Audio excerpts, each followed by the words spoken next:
नमस्कार दोस्तों, स्वागत है आपका अपने YouTube channel Godara education centre में। हाँ, तो फ्रेंड्स कैसे हो? आप सभी अच्छे होंगे। तो आप सभी को होली की हार्दिक शुभकामनाएँ और आपके जीवन में जितने भी दुख, तकलीफ़ और समस्याएँ हैं, उन सभी का आज इस होलिका दहन के साथ दहन हो जाए, यही प्रे करते हैं।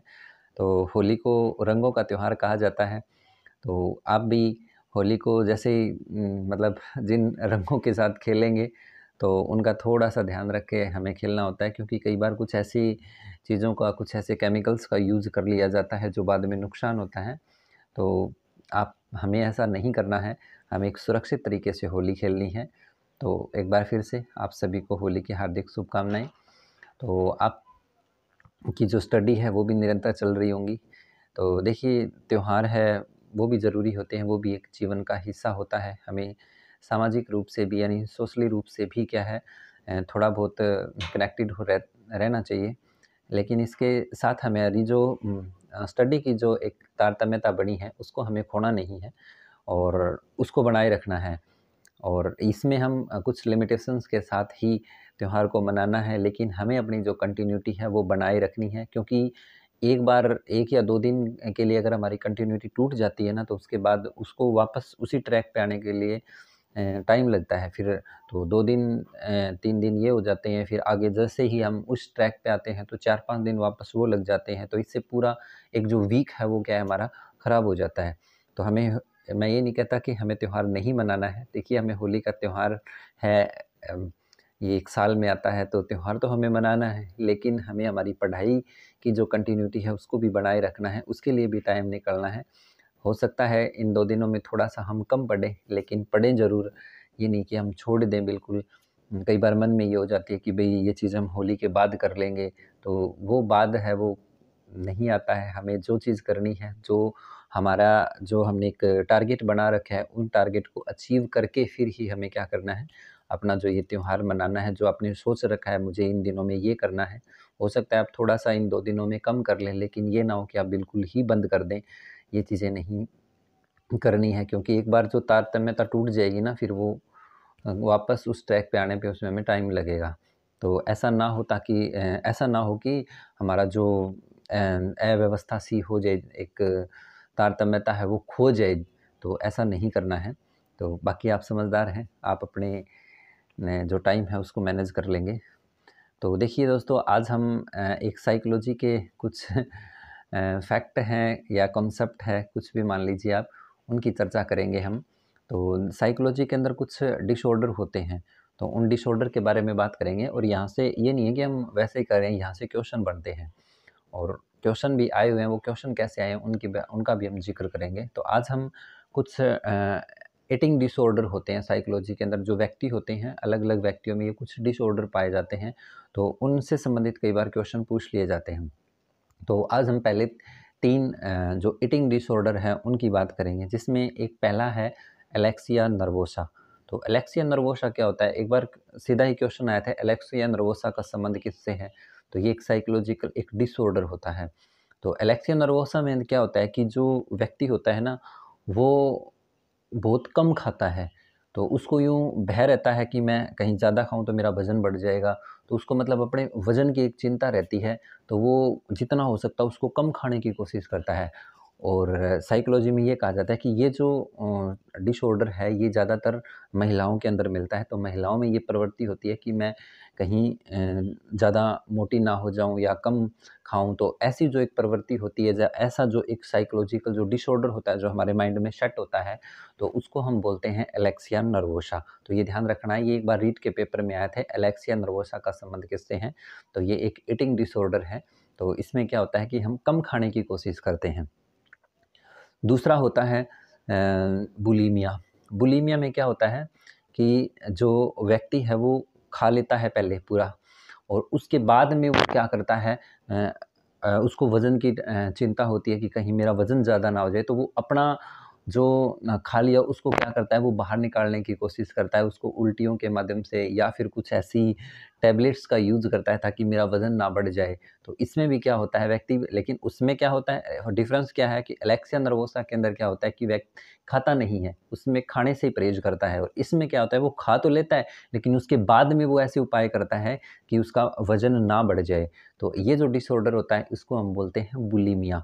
तो इसमें अलग-अलग टाइप के जो डिसऑर्डर हैं वो अलग-अलग व्यक्तियों के अंदर मिलते हैं। आप भी अपना देख सकते हो कि आपके अंदर भी ये कोई साइकोलॉजिकल डिसऑर्डर है या नहीं है। और तीसरा होता है बिंज ईटिंग डिसऑर्डर। तो बिंज ईटिंग डिसऑर्डर के अंदर क्या होता है कि जो व्यक्ति है वो सारा दिन खाता ही रहता है। तो उसको किसी चीज़ का कोई मतलब वो टेंशन नहीं होती किसी चीज़ की कि हो जाए, अगर होगा तो होगा। वो क्या करता है कि सारा दिन जो कुछ सामने आ लिया उसको खाता ही रहता है, खाता ही रहता है। मतलब उसकी थोड़ा टाइम भी अगर उसको कुछ खाने को ना मिले तो उसमें मतलब यूँ उसको एक इरिटेट सा महसूस करने लग जाता है। तो ये 3 प्रकार के जो साइकोलॉजिकल डिसऑर्डर होते हैं, मैं दोबारा से इन चीज़ों को रिपीट करूँगा, आप ध्यान से सुन लेना। हो सकता है आपने पहले कभी नाम ना सुने हो, अगर आपने पढ़ा है, तो आपके इस ज़रूर समझ में आएगा। और आपने कहीं इन चीज़ों के बारे में पढ़ा है, लेकिन नहीं पढ़ा है, फिर भी आप थोड़ा-सा ध्यान लगा के देखेंगे तो ये चीज़ें आपको समझ में आ जाएँगी। तो सबसे पहले हमने कौन-सा बात करा, एलेक्सिया नर्वोसा। एलेक्सिया नर्वोसा के अंदर क्या चीज़ होती है कि व्यक्ति है वो बहुत कम खाता है, और उसको अपने वज़न बढ़ने की चिंता रहती है, तो वो कम से कम खाने की कोशिश करता है। दूसरा होता है बुलिमिया, इसमें व्यक्ति खाता तो बहुत ज़्यादा है, लेकिन खाने के बाद क्या करता है, वो या तो धूम्रपान का सहारा लेता है, या कोई टैबलेट का सहारा लेता है, या उल्टियाँ गिराता है। तो उसमें वो अपने जो खाने के बाद क्या करता है, उसको इस चीज़ की टेंशन होती है कि उसका वज़न ना बढ़ जाए। तो ये जो डिसऑर्डर, साइकोलॉजिकल डिसऑर्डर होता है, उसको कहते हैं बुलिमिया। तीसरा की बात करी थी हमने, बिंज ईटिंग डिसऑर्डर। इसमें जो व्यक्ति है वो क्या करता है, वो पूरा दिन खाता रहता है, बार-बार खाता रहता है। जो चीज़ें सामने आ गई बस उनको क्या करता रहता है, खाने की जो चीज़ें होती हैं उनको वो खाता रहता है। थोड़े टाइम भी अगर उसको खाने को ना मिले तो उसको मतलब यूँ एक इरिटेशन सी महसूस होने लग जाती है। ये 3 प्रकार के जो साइकोलॉजिकल डिसऑर्डर होते हैं, और आप अपना देख सकते हो कि आपके अंदर भी कहीं न कहीं इस प्रकार के साइकोलॉजिकल डिसऑर्डर होते हैं। ज़रूरी नहीं है कि हर व्यक्ति के अंदर हो, लेकिन कुछ व्यक्तियों के अंदर ये होते हैं। इसमें Alexia nervosa, bulimia, binge eating disorder. तो ये इनकी विशेषताएँ होती है। कई बार एग्ज़ाम के अंदर क्वेश्चन बन जाते हैं, तो इसमें ऊपर डिसऑर्डर का नाम लिखा होता है, नीचे इनकी विशेषताएँ लिखी होती है, और विशेषताएँ तीनों की मिक्स मैच करके दे दी जाती है। फिर हमें पहचानना होता है कि कौन-सा साइकोलॉजिकल डिसऑर्डर है वो किससे संबंधित है। जैसे बुलिमिया की दे दी, तो बुलिमिया में एक बुलिमिया की विशेषता देगा, बाकी एलेक्सिया नर्वोसा, बिंज ईटिंग के डिसऑर्डर की जो विशेषता है वो दे देगा। उसमें हमें पहचाननी होती है कि ये जो है वो किससे संबंधित होता है। एक साइकोलॉजिकल के अंदर जो एक कांसेप्ट आता है जिसको हम बोलते हैं ऑटिज़्म, कि ऑटिज़्म क्या होता है? ऑटिज़्म में क्या होता है कि जो बच्चा होता है, वो थोड़ा-सा सोशली कम होता है।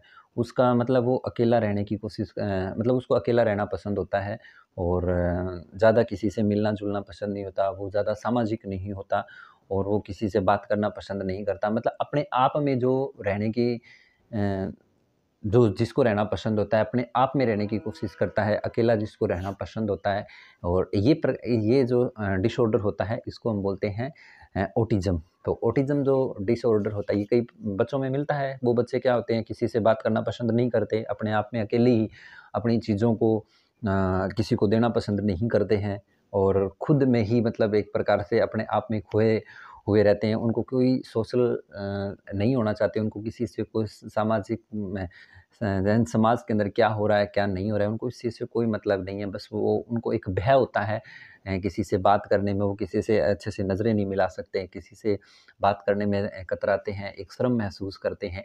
इस प्रकार की जो एक बिहेव होता है, उसको हम बोलते हैं ऑटिज़्म साइकोलॉजी के अंदर। तो ये 3 तो 3 की बात करी थी, वो थे ईटिंग डिसऑर्डर, और ये एक प्रकार का सोशली डिसऑर्डर होता है जिसको हम ऑटिज़्म कहते हैं। तो उम्मीद करता हूँ कि आपको ये तीनों चारों जो मैंने डिसऑर्डर बताए हैं वो समझ आए होंगे। बाकी आप इनको कहीं, अगर आपके पास साइकोलॉजी की कोई बुक है तो आप उसमें भी इनको पढ़ सकते हैं, ये मिलते हैं। तो एक बार फिर से आप सभी को होली की हार्दिक शुभकामनाएँ, और सुरक्षित होली मनाएँ आप, और अच्छे से अपने यार दोस्तों मित्रों के साथ होली खेलें। लेकिन अपनी पढ़ाई को जो पहली जो प्रेफ़रेंस है वो आप उसको ही दें। अपनी तारतम्यता को टूटने ना दें, अपनी जो कंटिन्यूटी आपने बनाए रखी है बाद में, ताकि त्योहार के बाद में आपको ये महसूस ना हो कि मेरा इतना नुकसान हो गया, इतना दिन मेरे यूं ही चले गए। कई बार होता है कि पहले तो हम इस चीज़ का बारे में फ़ील नहीं करते हैं, लेकिन बाद में जब 4, 5, 6 दिन चले जाते हैं, पूरा वीक चला जाता है, उसके बाद में हमें ये चीज़ महसूस होती है कि मैंने तो यूँ ही इतने दिन खो दिए, इतने दिन में मेरा इतना सिलेबस हो जाता, इतना रिवीजन मैं कर लेता, इन चीज़ों के नोट्स बना लेता, तो वो चीज़ें हमें बाद में यूँ अपने आप में फ़ील ना हो, क्योंकि हमें खुद से ज़्यादा कोई नहीं जानता। जितना हम खुद को जानते हैं, जो हमें करना है वो हमारे अलावा हमें और कोई नहीं जानता। तो आपको पता है आपको अपना टाइम कहाँ पे स्पेंड कर रहे हो, और वो टाइम वहाँ पर ज़रूरी है क्या? जहाँ ज़रूरी है बस वहीं पर अपना टाइम स्पेंड करें, बाकी आप अपना टाइम अपनी स्टडी को दें। स्टडी के अलावा कुछ भी नहीं है। जितना अपने आप को तराशोगे उतना ही आप पर उठते जाओगे, उतनी ही आप अपने जीवन में क्या प्रगति करते जाओगे। तो ठीक है दोस्तों, आज के लिए इतना ही, फिर कभी किसी नई वीडियो के साथ मिलते हैं। तब तक जय हिंद, जय भारत।